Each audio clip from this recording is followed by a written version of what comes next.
السلام علیکم ورحمۃ اللہ وبرکاتہ. وعلیکم السلام ورحمۃ اللہ وبرکاتہ. الحمد للہ وکفى وسلام علی عباده الذین اصطفى. اما بعد اعوذ باللہ من الشیطان الرجیم. بسم اللہ الرحمن الرحیم. بھائی صاحب میں تو راستہ ہی بھول گیا. بھائی صاحب ذرا میری رہنمائی فرما دے. میں راستہ ہی بھول گیا. میرے سمجھ میں نہیں آ رہا ہے کہ آخر میں کہاں پہنچ گیا. یہاں تو کوئی دکان ہی نہیں دکھائی دے رہی ہے. کہے کہاں جانا ہے؟ راستہ بتانے میں کیا ہے؟ آپ جہاں کہے میں وہاں پہنچا سکتا ہوں. خدمت خلق تو ہمارا شیوائی ہے. ہم تو اسے اپنے لیے باعث ثواب سمجھتے ہیں. بھائی صاحب آپ کی بڑی مہربانی ہوگی. ذرا آپ مجھے ہیئر کٹنگ دکان تک پہنچا دے. میری داڑھی بہت بڑی ہو گئی ہے. کئی ہفتوں سے مسلسل کام میں لگا ہوا ہوں. اتنی بھی فرصت ملی کہ داڑھی بھی بنوا سکوں.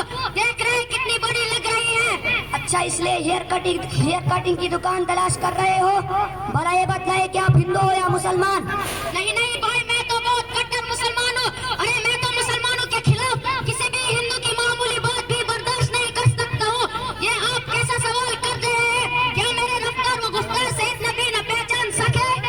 اللہ اکبر. مسلمان اور داڑھی منڈائے ڈوب مرنے کا مقام ہے. سچ وہ زمانہ آ گیا جس کے بارے میں رسول صلی اللہ علیہ وسلم نے پیشن گوئی فرمائی تھی کہ ایک زمانہ آئے گا جب لوگ اس قدر برائیوں میں مبتلا ہو جائیں گے انبیاء کی سنتوں سے بھی اعراض کرنے لگیں گے اور گناہ و ثواب کے امتیاز کو بیٹھیں گے. آج زمانہ ہماری نگاہوں کے سامنے ہے.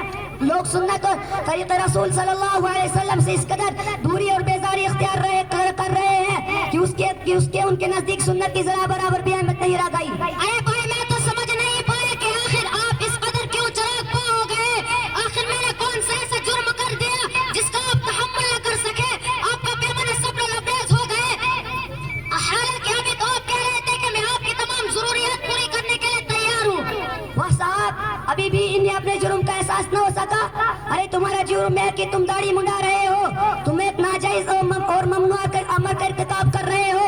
تمہاری عقل پر اتنا دبیز پردہ پڑ گیا کہ اب سمجھنے کی صلاحیت بھی ختم ہو چکی ہے. زیادہ بڑھ بڑھ کر باتیں مت کرو ورنہ زبان کھینچ لوں گا. تم جذبات کے راہ میں بہت تیزی سے بہتے چلے جا رہے ہو. شاید آپ یہ سمجھ رہے ہوں گے کہ میں جاہل اور ان پڑھ ہوں. میں ڈگری ہولڈر آدمی ہوں. میں نے لندن میں ڈاکٹریٹ کی ڈگری حاصل کی ہے. آپ میرے داڑھی منڈانے پر کیچڑ اچھال رہے ہیں. ابھی اگر میں حقیقت بیان کرنے پر آ جاؤں تو آپ کی کھڑیاں کھڑی ہو جائے گی. زیادہ زبان درازی اور طاقت لسانی سے کام مت لو. اگر تم معاہدے کے لیے تیار ہوں تو میں بھی تیار ہوں. اور سنو اب بھی میں اعلیٰ رسول اشہادی اعلان کرتا ہوں کہ داڑھی رکھنا واجب ہے اور اس کا منڈانا ناجائز اور حرام ہے. ارے بھائی ذرا ہوش میں رہ کر بات کیجئے. کیا آپ دیکھتے نہیں کہ 90% لوگ داڑھی کو اچھا نہیں سمجھتے.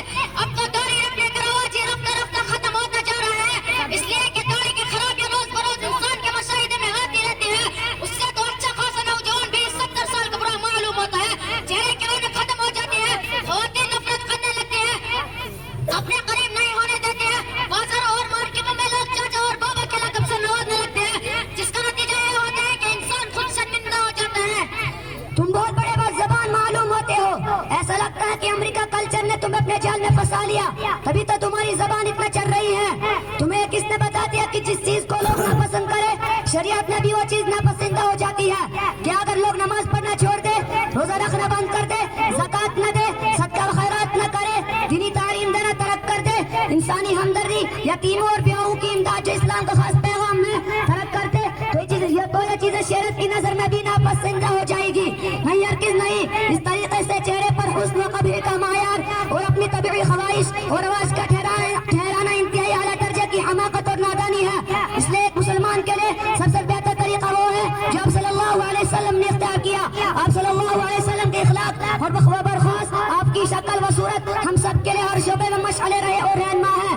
ہمارے نزدیک چہرے کے بھی جمال و حسن کسوٹی نہ ہوا بلکہ ہدایہ ہے. اس کا دوسرا نام سنت انبیاء ہے. لیکن میں نے مولانا سید ابو اعلیٰ مودودی کی کتاب جمال القرآن میں پڑھا ہے.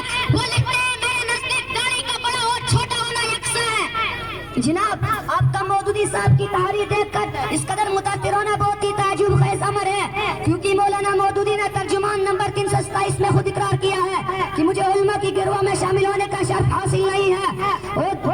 مجھے علماء کی گروہ میں شامل ہونے کا ہر شرف حاصل نہیں ہے.